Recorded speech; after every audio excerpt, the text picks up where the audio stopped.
महाराष्ट्र विधानसभा चुनाव अब कुछ ही दिन दूर है। ऐसे में बीजेपी अपनी सरकार की वापसी के लिए पुरजोर कोशिश में जुटी हुई है।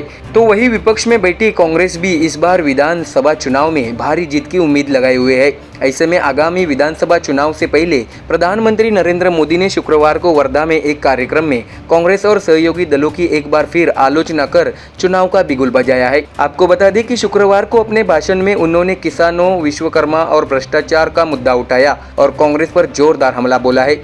इस कार्यक्रम में उन्होंने परोक्ष रूप से यह कहकर विधानसभा चुनाव के लिए प्रचार अभियान तेज कर दिया है कि वह महाराष्ट्र को कांग्रेस के खतरे से बचाना चाहते हैं। इस बीच उन्होंने कर्नाटक में गणपति के मुद्दे पर उद्धव बालासाहेब ठाकरे की पार्टी शिवसेना पर भी निशाना साधा। उन्होंने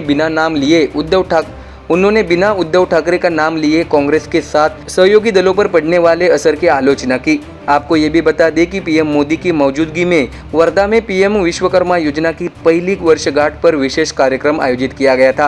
राज्य में होने वाले विधानसभा चुनाव को लेकर सभी राजनीतिक दल मोदी के भाषण पर ध्यान दे रहे हैं।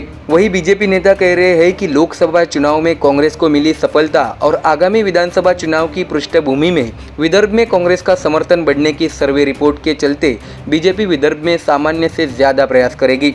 बीजेपी नेताओं का कहना है कि इसकी शुरुआत शुक्रवार को मोदी की सभा से हुई है।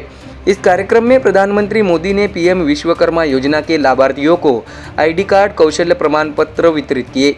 इस अवसर पर अमरावती में पीएम मित्र पार्क, ई भूमि पूजन, 1000 आचार्य चाणक्य कौशल विकास केंद्र और राज्य सरकार की पुण्यश्लोक अहिल्याबाई होलकर महिला स्टार्टअप योजना का शुभारंभ किया गया। आगामी विधानसभा चुनाव के मद्देनजर इन योजनाओं को अहम माना जा रहा है। आपको ये भी बता दें कि इस समय देश भर में संविधान के मुद्दे पर सियासी माहौल काफी गर्म है। लोकसभा चुनाव में बीजेपी को इसका खामियाजा भी भुगतना पड़ा था, जहां देश और प्रदेश में संविधान को लेकर आरोप प्रत्यारोप का सिलसिला जारी है।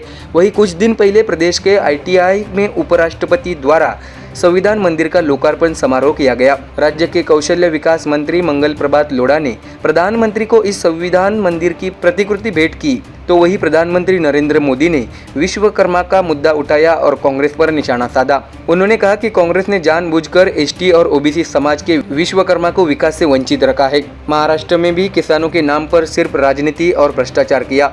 किसानों की इस दुर्दशा के लिए जिम्मेदार कांग्रेस और उसके सहयोगियों को दोबारा मौका न दे। मोदी ने अपने भाषण के दौरान ये भी कहा है कि केंद्र और राज्य सरकार की योजनाओं की बदौलत महाराष्ट्र नई औद्योगिक क्रांति के लिए तैयार है। कांग्रेस पर आरोप लगाते हुए मोदी ने कहा है कि कांग्रेस धोखाधड़ी, मक्कारी और बेईमानी है। मोदी ने कहा कि उन्हें दोबारा मौका मत दीजिए। तो देखा आपने, बीजेपी इस विधानसभा चुनाव में पूरा दमखम लगाकर फिर से सत्ता पाना चाहती है। ऐसे में पीएम मोदी की रैली ने बीजेपी को फिर एक बार संजीवनी दी है। ऐसे में कार्यकर्ताओं का मनोबल बढ़कर वो बीजेपी को जीत दिलाने में अहम जिम्मेदारी निभा सकते हैं। Bureau report, MDR news.